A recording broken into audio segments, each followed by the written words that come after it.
하나님의 평화가 말씀을 듣는 우리 가운데 함께 하시기를 빕니다. 무더위에 평안하셨습니까? 지난 화요일, 그러니까 7월 8일에 우리 색동교회가 있는 의왕시가 전국에서 최고 기온을 기록했습니다. 여러분 다 아셨죠? 40.6도였습니다. 전국에서도 최고 기온, 역사 이래 관측상 최고 기온이었습니다. 이쯤은 해야죠, 그래도. 아무쪼록 여러분들 건강 잘 관리하시고 늘 주님의 평화를 누리시기를 빕니다. 무더위 속에서 또 반가운 소식도 있었습니다. 지난 2020년 우리 고난 모임에서 파송한 라오스 선교사 이관택 정유은 선교사가 마침내 그동안 건축 중이던 선교센터를 완공했습니다. 이렇게 연락을 받았습니다. 찐통 더위에 얼음 냉수 같은 반가운 소식이었습니다. 지난 주간에 여러분 잠언을 읽으면서 보셨죠? 먼 땅에서 오는 좋은 기별은 목마른 사람에게 냉수와 같으니라. 그 말씀에 딱 맞는 소식이었습니다. 두 선교사는 고난 모임 30주년을 기념해서 2019년에 그들과 약속을 했습니다. 여러분은 평화 선교사입니다. 그때 기념 행사에서 MOU를 맺고 제가 그때 두 사람을 옆에 놓고 증서를 전달하면서 여러분들의 선교 활동을 책임지겠습니다. 그렇게 약속했습니다. 두 사람과 사진도 찍었습니다. 실은 시작은 두렵고 막막했는데 그래도 그 과정 중에 선교센터를 건립하는 큰 결실을 맺었으니 얼마나 고마운 일입니까? 마침 지난 주일에 색동교회에서 열린 그 바자의 사진, 그 사진에 마침 라오스 선교회를 돕습니다. 이런 사진을 제가 보내주었습니다. 그리고 힘을 내라고 격려했더니 즉시 완공했다고 그런 소식을 들었습니다. 우리처럼 단칸방 하나 없는 교회가 선교센터 건립을 도왔으니 잘 안 될 리가 있겠습니까? 단칸방조차 없기에 더 도울 수가 있었습니다. 고난 모임의 회원 20교회 정도가 힘을 보태면서 참 그 중에 감동적인 스토리가 많았습니다. 오늘의 교회가 건물이 작아서 혹은 소유가 적어서 세상 근심을 사는 것이 아닙니다.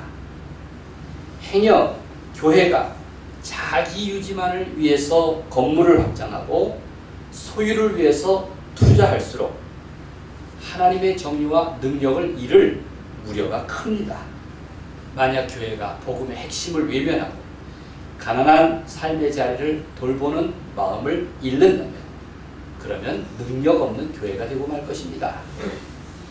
라오스에 평화센터가 세워진 것은 연약하고 가난한 마음들이 힘을 보였기에 가능한 일입니다. 고난이란 아주 연약함이 보잘것없음이 이룬 결실입니다.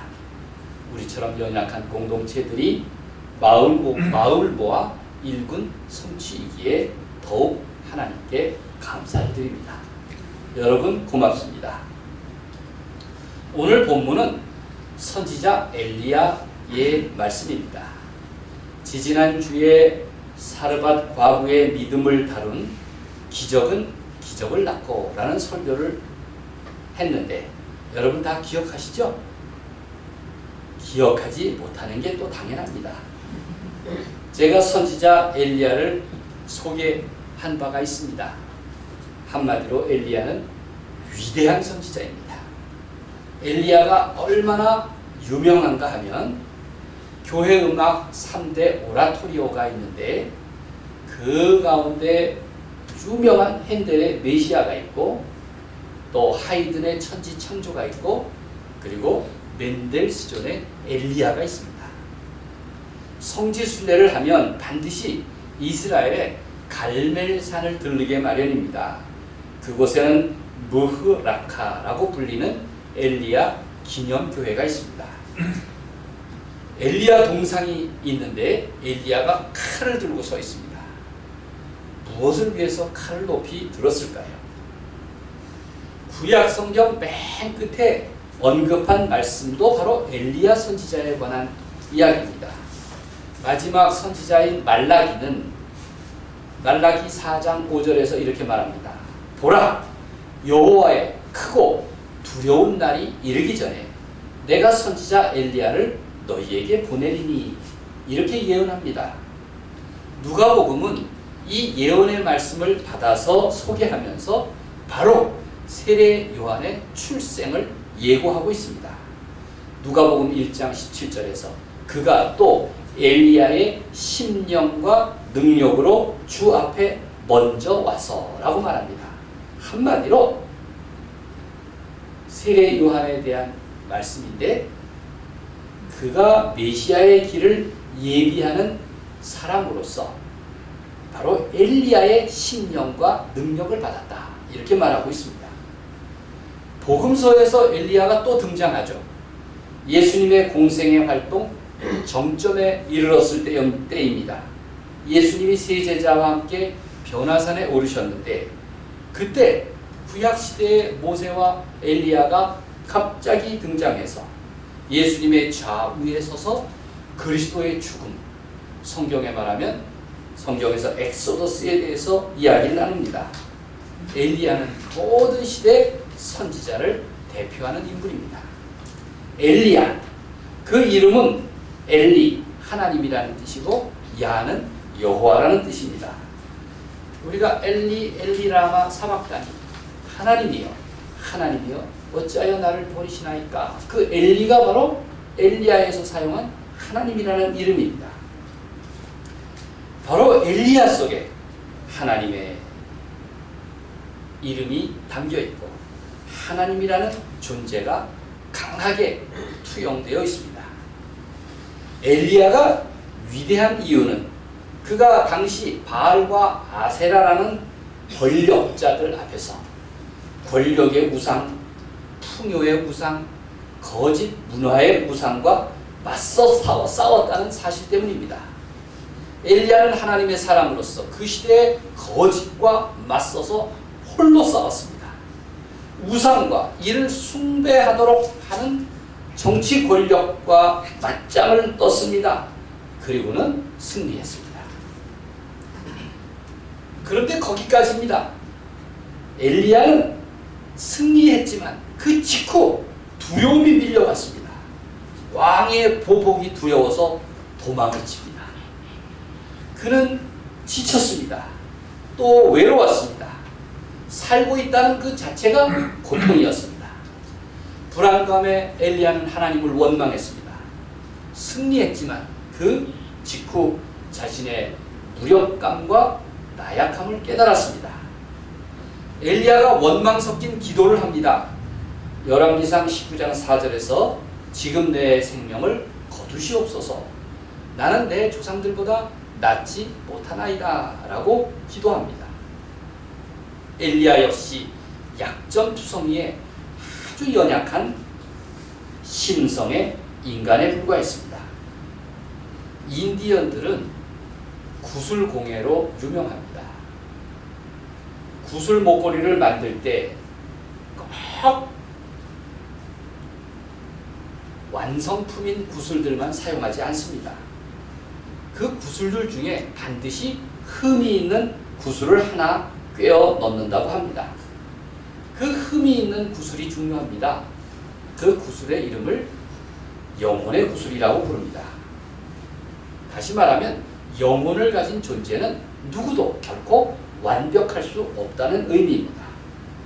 내 흠과 허물을 기억하고 깨닫는 사람은 대단히 지혜로운 사람입니다. 엘리야는 그런 지혜를 가진 인물입니다. 엘리야는 누구나 인정하는 참 선지자라지만 그 역시 두렵고 불안했습니다. 지금은 삶의 에너지가 아예 바닥이 난 상태였습니다. 죽기 살기로 왕으로부터 도망치고 나니 자신이 버림받고 있구나라는 생각조차 들었습니다. 승리에 도취하기는커녕 깊은 고독과 좌절을 맛봅니다. 그는 죽기를 바랄 정도였습니다. 그때 하나님께서 엘리야를 일으켜서 구운 떡과 물 한 병을 주셨다고 성경은 기록합니다. 그 보잘것없는 음식이 뭐가 힘이 되었겠습니까? 그가 다시 누웠더니 여호와의 천사가 엘리야를 어루만지고 더 먹고 마시게 한 후 떠나라, 그렇게 말씀하셨습니다. 오늘 본문이 19장 8절부터인데 그 떠남을 기록하고 있습니다. 하나님이 엘리야를 만져주셨더니, 그의 탈진한 몸을 만져주셨더니 그가 힘을 얻었습니다.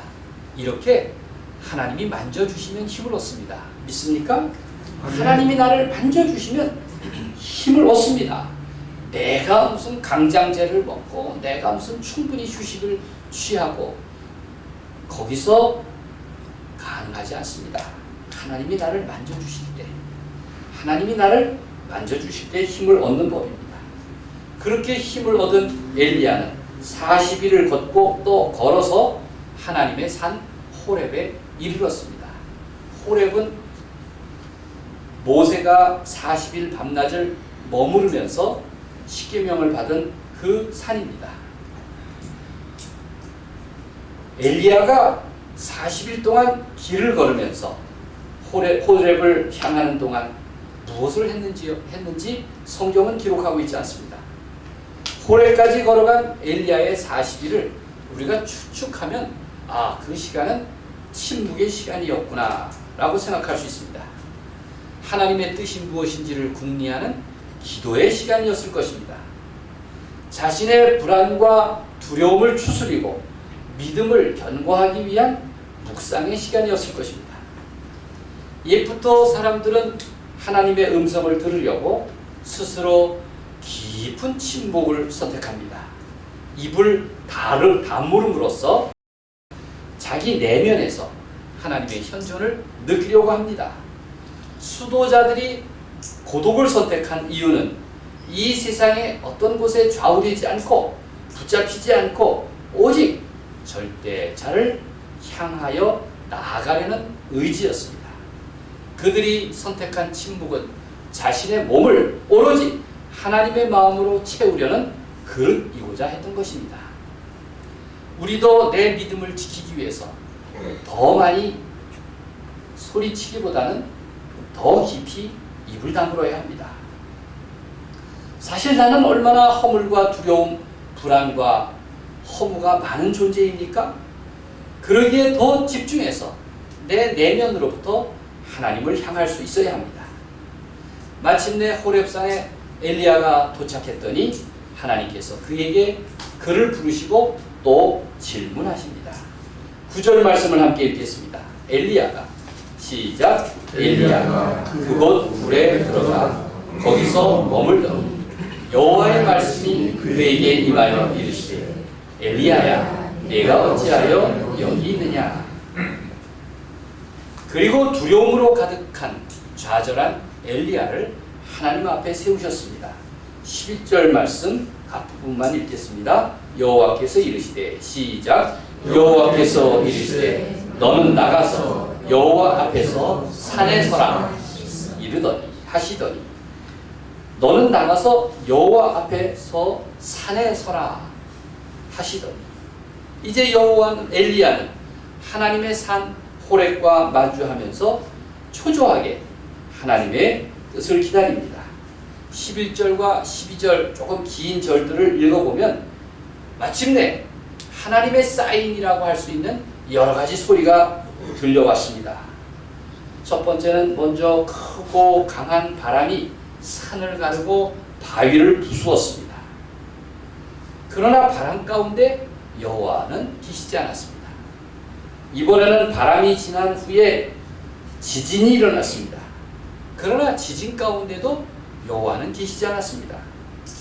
그리고 갑자기 불이 거세게 타올랐으나 그 가운데서도 여호와는 계시지 않았습니다. 참 놀라운 것은 하나님은 거센 바람이나 지진이나 불이 아니라 전혀 다른 방법으로 자신을 드러내십니다. 12절 말씀, 불 후에 세미한 소리가 있는지라.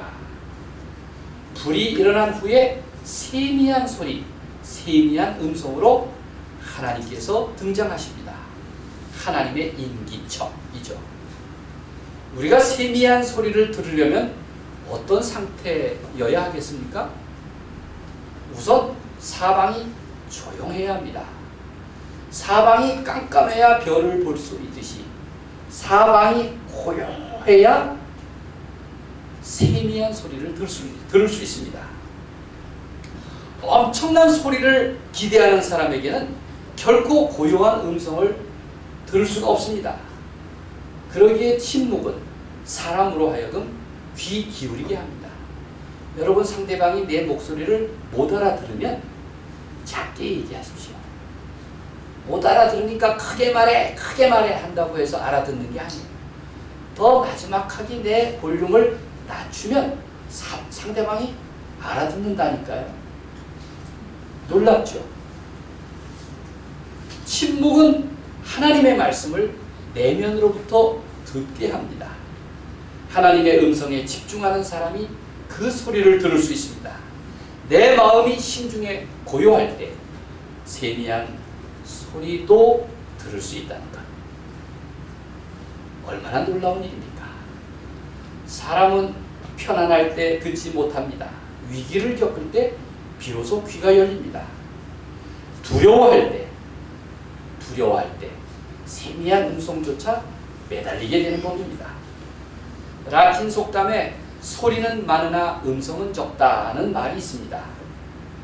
얼마나 세상에는 소리가 많습니까? 그런데 내가 정말로 나를 깨워주는 그 음성을 듣는 일은 쉽지 않습니다. 이제 하나님은 바람, 지진, 불과 같은 외적 현상이 아니라 내적 음성을 통해서 말씀하십니다. 어떤 사회적 센세이션이나 해프닝이 아니라 사람들의 기대와는 전혀 달리 세미한 음성으로 말씀하시는 하나님. 거대한 것을 다 흘려보내고 세미한 중에 말씀하시는 하나님의 방법이야말로 사람의 눈에는 참 역설적으로 느껴집니다. 하나님이 세미한 소리로 말씀하시는 이유는 무엇일까요?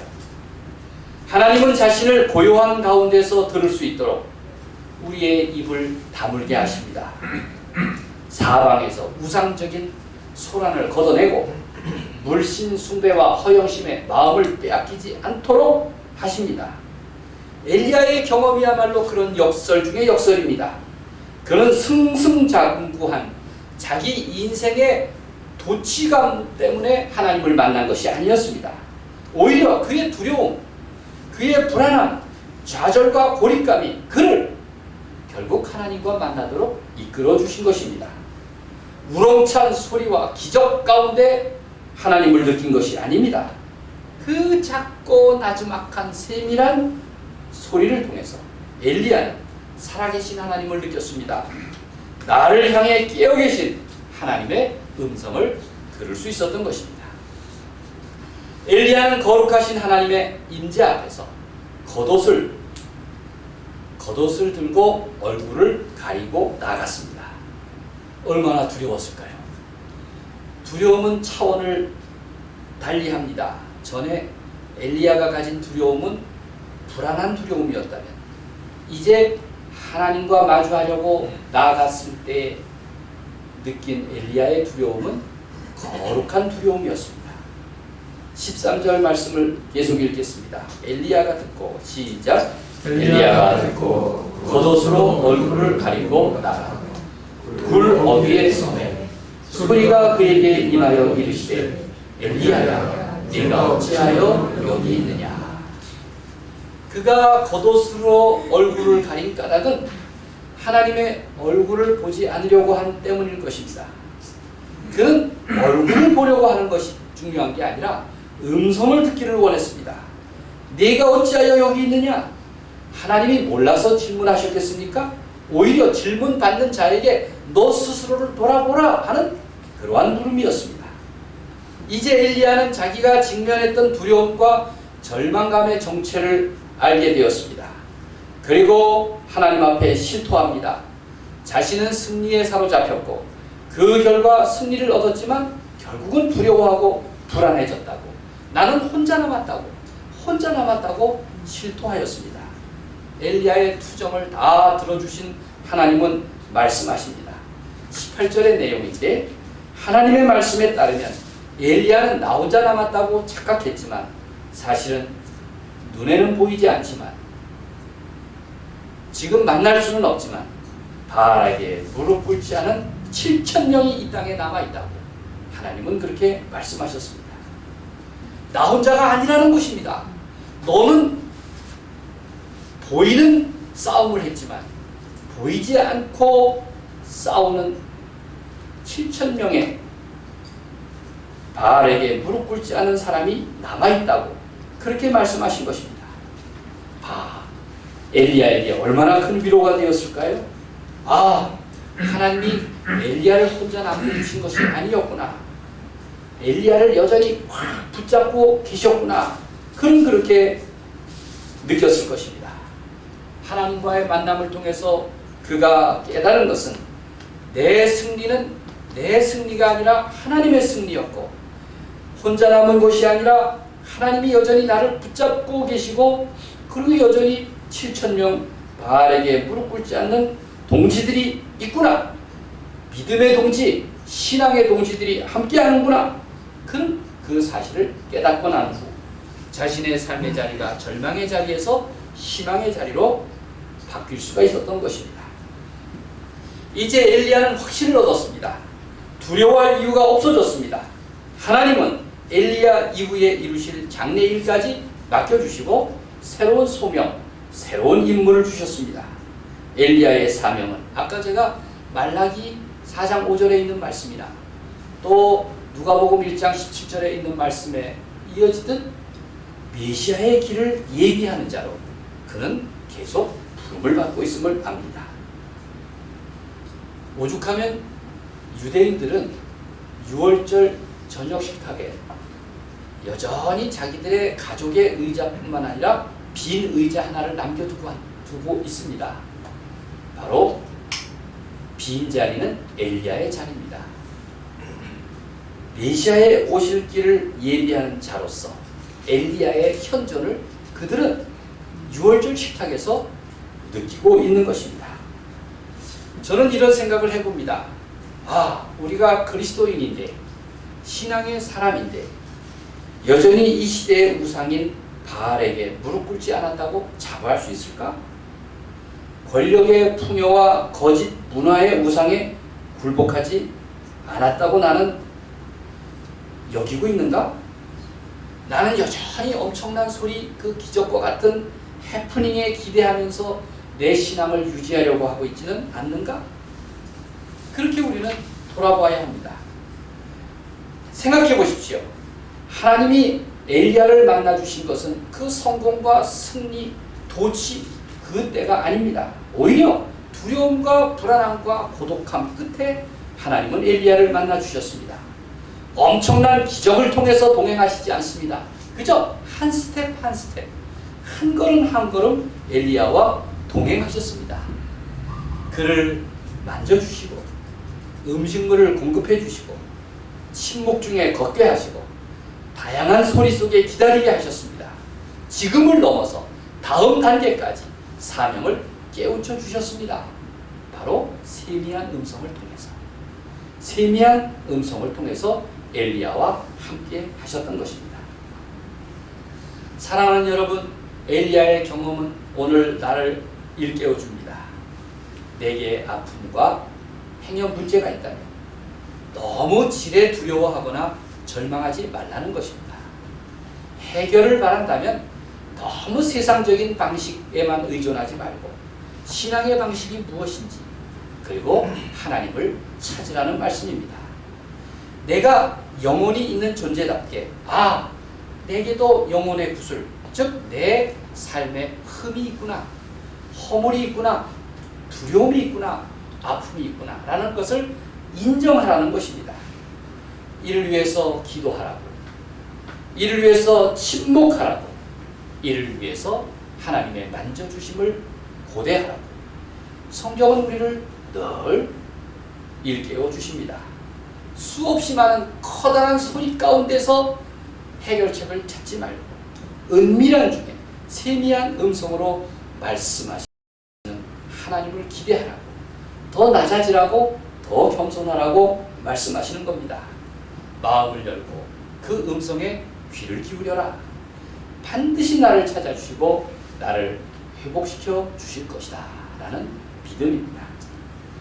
바라기는 하나님께서 무더위 중에도 얼음 냉수 같은 즐거운 소식을 주시기를 바랍니다. 그리하여 날마다 흔들리는 삶 속에서 하나님과 동행하는 기쁨을 얻기를 우리 주님의 이름으로 간절히 축원드립니다. 아멘.